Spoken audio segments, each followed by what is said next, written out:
Selanjutnya, Pokja menyusun dokumen pemilihan.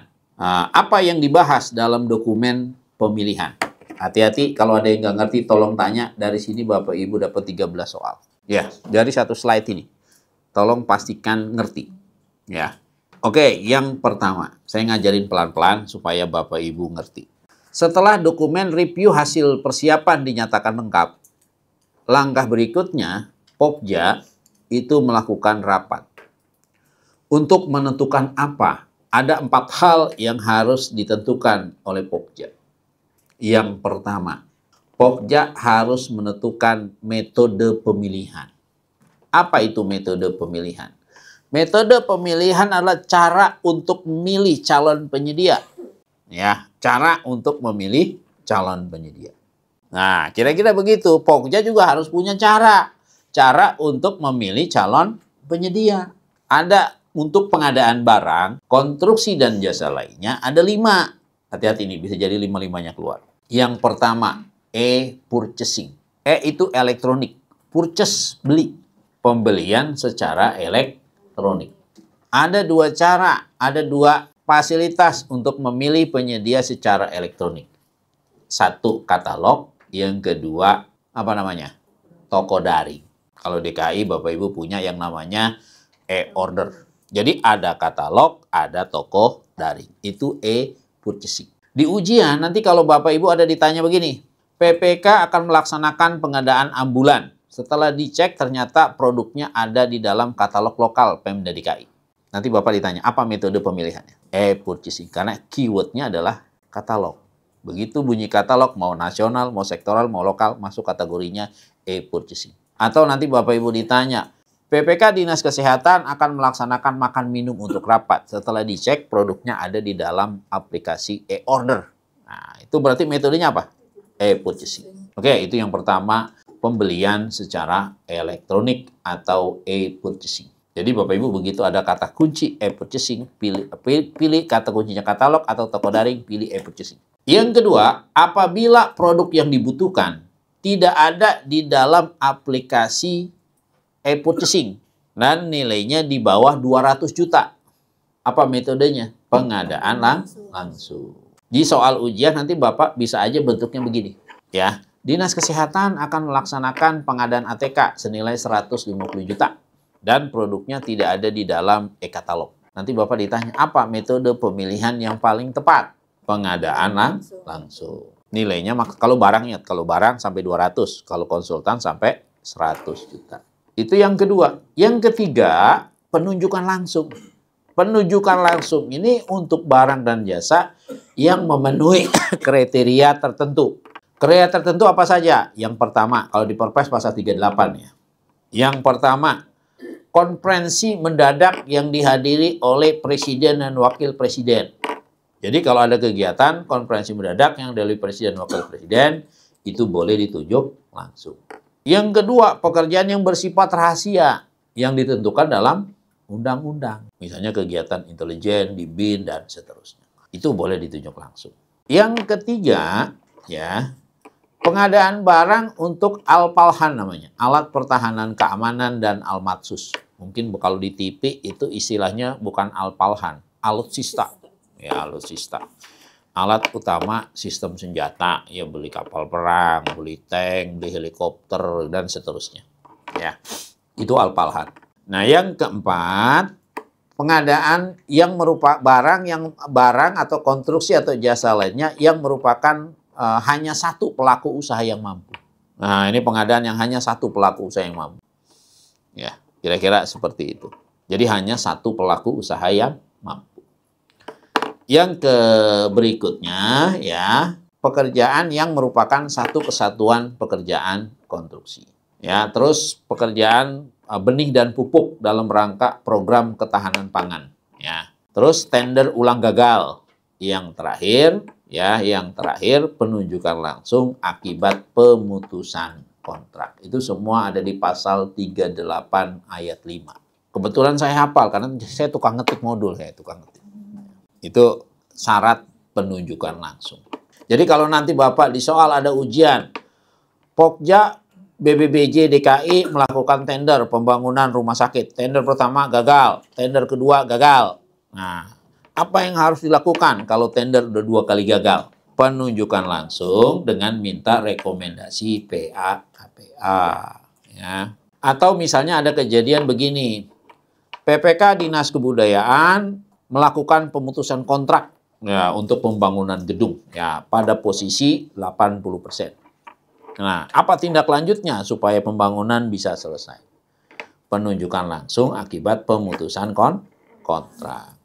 Nah, itu nanti Bapak Ibu tolong dibaca-baca Perpres pasal 38 ayat 5. Itu yang ketiga, penunjukan langsung. Yang keempat, itu tender cepat. Tender cepat itu untuk pengadaan barang yang spek dan volumenya dapat dinyatakan dengan jelas. Maksudnya spek dapat dinyatakan jelas itu barangnya barang di stok, sudah tersedia di pasaran. Misalnya Bapak Ibu ada kebutuhan. Misalnya nih contoh, ada pengadaan meja dan kursi. Dicek di katalog nggak ada. Pengadaan langsung nggak bisa. Tunjuk langsung nggak bisa. Berarti karena ini produksi massal, bisa tender cepat. Yang terakhir, kalau tidak ada metode lainnya, baru dengan cara tender. Misalnya Bapak Ibu mau bangun gedung puskesmas 10 lantai misalnya. Ya, senilai 80 miliar. Kira-kira bisa nggak Bapak Ibu pakai metode e-purchasing? Nggak bisa. Ya, Bapak Ibu coba di pasar, ada nggak yang jualan gedung orang? Banyak. Karena kalau pengadaan seperti itu, barang yang harus dibuat dulu dia, di custom. Ya, dibangun baru bisa jadi bangunan. Ya, kagak ada yang dia massal. Nah, kalau seperti itu, metodenya apa? Tender. Ya, metodenya tender. Nah, jadi ada 5 metode pemilihan. Tolong Bapak pahami, mana yang pakai e-purchasing, mana pengadaan langsung, mana tunjuk langsung, mana tender cepat, mana tender. 5. Dari situ nanti Bapak Ibu dapat beberapa soal ujian. Kalau pekerjaan konsultan, itu ada 3 metodenya. Yang pertama apa? Kalau konsultan sampai dengan 100 juta, itu namanya apa? PL. Konsultan di atas 100 juta, seleksi. Konsultan yang memenuhi kriteria keadaan tertentu. Itu prosesnya namanya apa?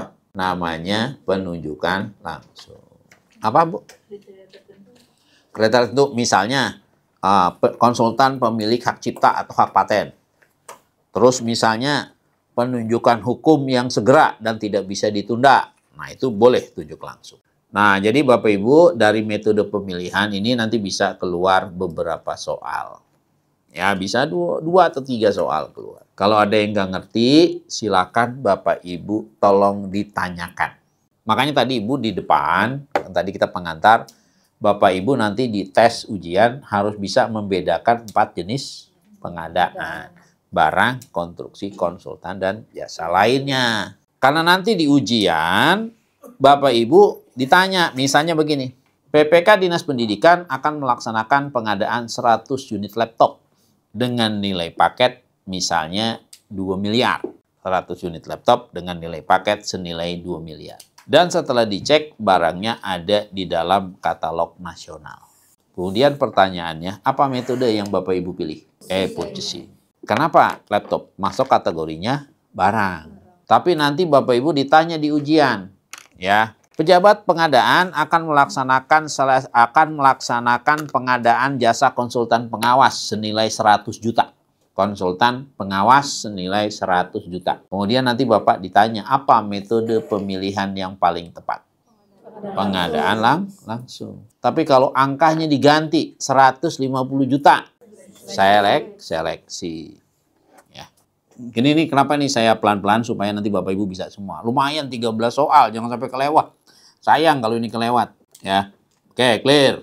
Kita lanjut. Setelah menetapkan metode pemilihan, misalnya metodenya tender, ya, atau metodenya seleksi. Pokja itu harus menentukan metode yang kedua, metode kualifikasi. Apa itu metode kualifikasi? Metode kualifikasi itu adalah cara untuk menilai calon penyedia ini kompeten apa enggak. Ya, calon penyedianya kompeten atau enggak. Bagaimana cara menilai penyedianya kompeten atau enggak? Yang pertama, itu nanti harus dilihat aspek legal formalnya.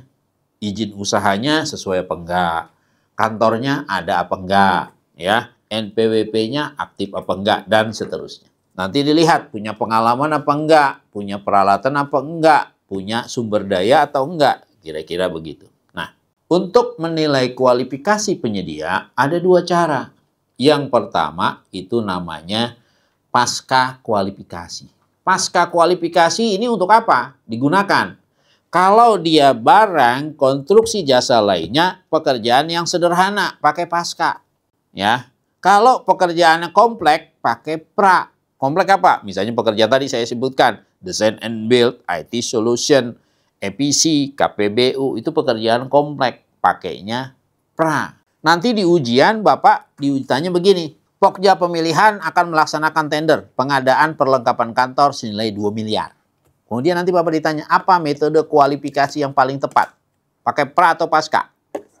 Pasca, karena sederhana. Beli meja sama beli kursi. Tapi kalau nanti Bapak dikasih ujian, Pokja BBBJ akan melaksanakan tender pembangunan rusun DB, Design and Build, senilai 200 miliar. Apa metode kualifikasinya? Ya, di kepala Bapak ini pekerjaannya kompleks.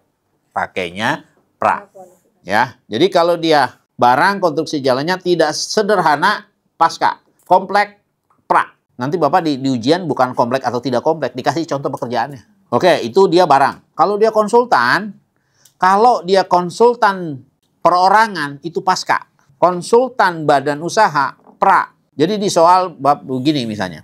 Dinas Sumber Daya Air memerlukan jasa konsultan desain interior perorangan senilai 400 juta. Nanti Bapak ditanya, apa metode kualifikasinya? Keywordnya perorangan, pasca.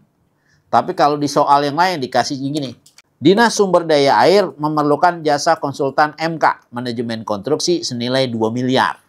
Untuk pekerjaan pembangunan dinding laut. Katakanlah di kuncinya badan usaha. Begitu dia badan usaha, pra. Ya. Jangan sampai salah nih, karena anak peserta banyak yang suka salah pas ujian. Sayang, ini dua-duanya Bapak keluar. Mana yang pra, mana yang pasca. Ini.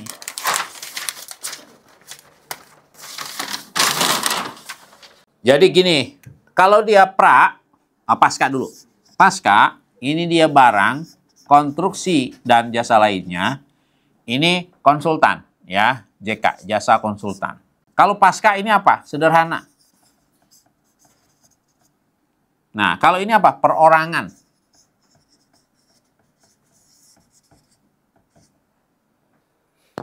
Kalau dia pra, ini apa? Kompleks. Ini apa? Badan usaha. Begitu konsultan badan usaha, Bapak jawab langsung pra. Ya. Minimal dari poin ini, Bapak Ibu dapat 2 soal, pasti akan ditanya mana yang pra, mana yang pasca. Ingat keywordnya. Kalau konsultan, perorangan atau badan usaha. Kalau barang, konstruksi jasa lainnya, keywordnya adalah sederhana atau kompleks. Gitu aja kata kuncinya. Pekerjaannya sederhana, pasca. Pekerjaannya kompleks, pra. Silakan, kalau ada yang nggak ngerti, tanyain. Supaya nanti Bapak Ibu menjawab soal ujian, jangan masih galau lagi. Pekerjaan kompleks itu kalau di Perpres pasal 44 ayat 10 itu syaratnya 4. Pertama, teknologinya tinggi atau risikonya tinggi atau menggunakan peralatan khusus untuk mengerjakannya. Atau spek teknis sulit didefinisikan. Kenapa sulit didefinisikan? Karena masih menjadi rahasia teknologi. Nah, kira-kira begitu, itu perlu peralatan khusus. Atau spek teknis sulit didefinisikan. Kenapa? Karena rahasia teknologi. Coba Ibu tanya tuh ke orang yang mendesain. Tanya, Pak, itu komponen di dalamnya apaan aja? Ya kagak dikasih tahu sama dia, itu patennya dia. Ya itu masuk kategorinya kompleks. Karena menyangkut rahasia teknologi, dia sulit didefinisikan. Ya kira-kira gitu ya. Oke, itu yang kedua nih, metode kualifikasi. Setelah menetapkan metode kualifikasi, Pokja harus menetapkan metode evaluasi. Ini yang paling banyak. Tolong kalau ada yang nggak ngerti tanya. Ya, metode evaluasi adalah cara untuk menilai persyaratan atau penawaran yang disampaikan oleh penyedia sudah sesuai belum dengan persyaratan yang ditetapkan dalam dokumen pemilihan. Metode evaluasi barang, konstruksi, dan jasa lainnya ada 3. Yang pertama, sistem nilai. Tolong dicatat atau Bapak tandain. Sistem nilai adalah metode evaluasi berdasarkan nilai kombinasi tertinggi antara bobot teknis dan bobot harga. Bobot teknis 60-70%, bobot harga 30-40%. Sistem nilai digunakan untuk pekerjaan yang kompleks. Kadang ditanya bobot, kadang ditanya penggunaannya. Ya. Bisa jadi nanti Bapak ditanya, mana pembobotan yang benar untuk sistem nilai? Pegangan Bapak, teknis berapa? 60-70. Itu bobot minimal, bobot maksimal. Harga berapa? 30-40. Kadang ditanya bobot, kadang ditanya Bapak dibalik. Misalnya begini, Pokja pemilihan akan melaksanakan tender pembangunan gedung desain and build. Nah, nanti Bapak ditanya, apa metode evaluasi yang paling tepat? Jawab sistem nilai. Sistem nilai digunakan hanya untuk pekerjaan yang kompleks. Bapak Ibu akan selalu tanya, dapat nanti di soal ujian. Oke, itu sistem nilai, merit point. Yang kedua, biaya selama umur ekonomis, BSUE. Ya, ini digunakan untuk pengadaan barang, hanya barang ya, yang bisa dihitung komponen biaya selama umur ekonomis. Komponennya itu ada 4. Harga barang, ditambah biaya operasional, ditambah biaya perawatan. Dikurangi dengan nilai sisa. Tapi tenang aja, kalau BSUE kagak pernah keluar di ujian. Tenang. Oke, yang ketiga, harga terendah. Nah, hati-hati nih, yang selalu keluar dari barang konstruksi itu 2. Sistem nilai dan harga terendah itu selalu keluar di ujian. Harga terendah ini harga sebagai dasar penetapan pemenang di antara penawaran yang memenuhi syarat. Ya, jadi dulu tuh namanya sistem gugur. Ya, kenapa diubah ke harga terendah? Karena di internasional, praktek internasional itu namanya bukan sistem gugur, tapi lowest price, harga terendah. Makanya namanya sekarang dinamain harga terendah. Yang dipilih harga yang paling murah. Kayak Bapak Ibu begini, Bapak Ibu mau beli AC toko A 10 juta, toko B merek sama 9 juta. Pilih yang mana? Ya, pilih yang 9 juta dengan merek tipe yang sama. Itu namanya Bapak Ibu menggunakan harga terendah. Nanti Bapak Ibu ditanya di ujian begini, Pokja akan melaksanakan tender pengadaan ATK senilai 1 miliar. Nanti Bapak ditanya, apa metode evaluasi yang paling tepat? Karena pekerjaan yang sederhana, jawablah harga terendah. Clear ya? Itu untuk barang, konstruksi, dan jasa lainnya. Berikutnya, untuk konsultan, metodenya ada 4. Yang pertama, itu kualitas dan biaya. Kualitas dan biaya ini untuk pekerjaan jasa konsultan yang ruang lingkup KAK-nya sudah bisa ditentukan dengan pasti. Maksudnya, garis start sama garis finishnya udah bisa ditentukan dengan pasti. Ya, itu kualitas dan biaya. Dia menggunakan sistem pembobotan. Bobot kualitas 60-80, bobot biaya 20-40. Nah, contohnya apa? Konsultan perencanaan, konsultan MK, konsultan AMDAL. Ini Bapak Ibu gunakan kualitas dan biaya. Karena di ujian nanti Bapak Ibu dibalik, bisa aja begini. Pokja pemilihan akan melaksanakan seleksi jasa konsultan perencanaan senilai 1 miliar. Nanti Bapak Ibu ditanya, apa metode evaluasi yang paling tepat? Jawab kualitas dan biaya. Oke, itu yang pertama. Yang kedua, kualitas. Digunakan untuk jasa konsultan yang ruang lingkup dalam KAK, ruang lingkupnya itu belum bisa ditentukan dengan pasti. Atau untuk konsultan perorangan. Untuk konsultan perorangan. Ya, jadi bisa jadi nanti Bapak Ibu begini. Pokja akan melaksanakan seleksi konsultan desain interior perorangan. Nanti Bapak ditanya, apa metode evaluasi yang paling tepat? Jawab kualitas. Oke, itu yang kedua. Yang ketiga, pagu anggaran untuk pekerjaan yang KAK-nya sederhana. Misalnya pembuatan aplikasi komputer, misalnya itu pekerjaan sederhana. Yang terakhir, biaya terendah. Makanya jangan tukar nanti sama harga terendah. Biaya terendah digunakan untuk pekerjaan standar dan rutin. Nah, contohnya apa? Pekerjaan konsultan pengawasan. Pengawas itu kerjanya apa? Mandor.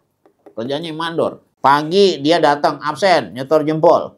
Standby di lapangan sampai sore. Sore jam 5 sore nyetor jempol lagi. Dia dibayar berbasis kehadiran. Ya, berbasis kehadiran. Hadir bayar, kagak dibayar. Kerjanya mencatat kehadiran tenaga kerja berapa orang, peralatan yang digunakan apa, material yang digunakan apa, progres hari ini berapa persen. Nanti dicatat dalam laporan harian, mingguan, bulanan. Itu pekerjaan yang sifatnya standar dan rutin. Nah, menggunakan metodenya apa? Evaluasinya. Biaya terendah. Kalau pekerjaan sederhana itu barang, Bu. Barang, konstruksi, atau jasa lainnya. Jadi barang sederhana itu barang yang pelaksanaan pekerjaan itu nggak perlu effort khusus. Misalnya Bapak beli ATK. Perlu nggak peralatan khusus untuk ngangkut ATK? Perlu nggak nyimpen khusus untuk ATK? Enggak. Artinya orang awam aja bisa ngerjain. Nah, itu pekerjaan sederhana. Pekerjaan yang tidak resikonya rendah, tidak perlu peralatan khusus untuk mengerjakan. Nah, itu masuk kategorinya sederhana. Jadi kalau dia tadi harga terendah, dia untuk barang, pekerjaan konstruksi atau jasa lainnya sederhana. Sementara kalau biaya terendah itu untuk konsultan. Oke, clear? Yang terakhir, ya, adalah metode penyampaian. Apa itu metode penyampaian? Metode penyampaian itu cara penyedia ngirim penawaran kepada Pokja. Ada 3 cara menyampaikan penawaran. Cara yang pertama apa? Pakai satu file. Satu file itu satu sampul. Satu sampul itu kalau bahasa awamnya satu amplop. Nah ini maaf nih, ini punya siapa nih? Pinjam ya, bentar. Ini sampul. Ya, kalau Bapak tahu kan amplop coklat, tahu kan? Nah ya, amplop. Ya, amplop coklat. Jadi sampul ini artinya untuk pekerjaan sederhana, administrasi, teknis, harga, semuanya dimasukin jadi satu. Ini yang disebut dengan metode satu file atau satu sampul atau satu amplop. Kalau dulu namanya satu sampul. Ya, satu sampul itu apa? Satu amplop. Jadi administrasi masukin sini, teknis masukin sini, harga masukin sini. Ini namanya satu file. Satu file ini digunakan untuk pekerjaan yang sederhana. Pengadaan langsung, tunjuk langsung, ya. Itu Bapak cukup gunakan satu file. Karena pekerjaannya gampang, kagak perlu evaluasi mendalam. Bapak Ibu nggak perlu periksa macam-macam. Pengadaan kertas ATK 80 gram, merek selesai. Orang udah pada tahu. Paling yang diadu harganya, makanya guna. Nanti dia kalau dia pekerjaan sederhana, pasti apa? Mungkin metodenya pakai purchasing atau metodenya pengadaan langsung. Penyampaian kualifikasinya pasca. Metode evaluasinya harga terendah. Penyampaiannya cukup satu file. Oke, kira-kira gitu. Yang kedua, 2 file, 2 sampul atau 2 amplop. 2 file itu metode penyampaian ya, di mana pertama penggunaannya untuk pekerjaan yang memerlukan evaluasi yang mendalam. Dia tidak sederhana dan juga tidak kompleks.